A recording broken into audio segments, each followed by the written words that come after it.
Hi everyone, আমি তনু। তোমাদের সাথে সেদিনের বিয়ের ব্লগটা শেয়ার করা হয়নি, তো ভাবলাম আজকে তোমাদের সাথে সেটা শেয়ার করি। তো প্রথমেই আমরা চলে গিয়েছিলাম বিয়ের মণ্ডপে, দেন সেখান থেকে চলে যাই দিদির বাসায়। ব্রাইডকে বাসা থেকে বের করার আগে কিছু রিচুয়াল পালন করা হয়, তো এখানে সেগুলোই চলছিল।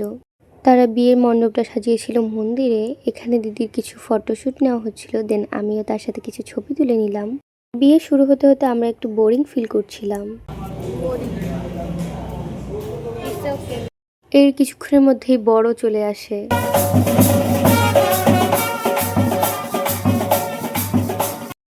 বর আসার সাথে সাথে এখানে বিয়ের কিছু নিয়ম কানুন পালন করছিল সবাই। তারপর ব্রাইডকেও মণ্ডপে নিয়ে আসা হয়।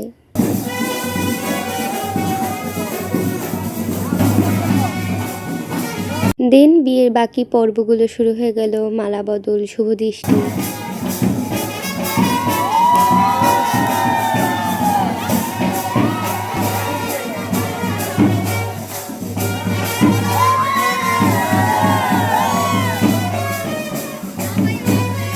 এরপর আমরা চলে যাই খাওয়া দাওয়ার সেকশনে। তারা পার্টি হাউসে তাদের অ্যারেঞ্জমেন্ট করেছিল। ক্ষুধায় ক্লান্ত হওয়া আমার বান্ধবী আমাকে দেখে একটু হাই দিল।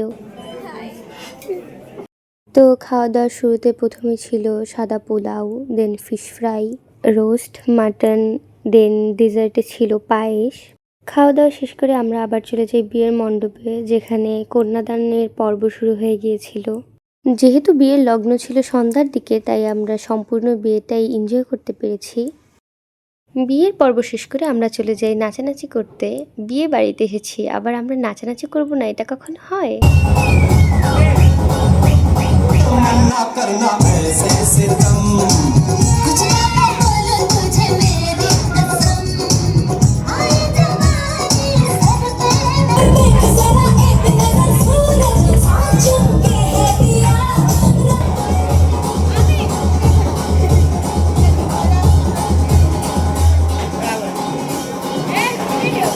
এরপর আমার গরিব ফ্রেন্ডদের কাছ থেকে খাবারের কিছু রিভিউ নিতে গিয়েছিলাম।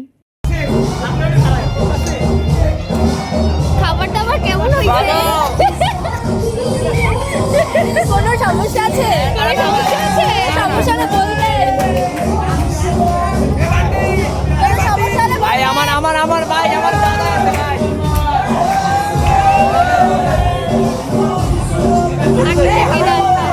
ও খাওয়ালে খারাপ হয়। তো আজকের জন্য এতটুকুই। সবাই ভালো থাকবেন, টাটা।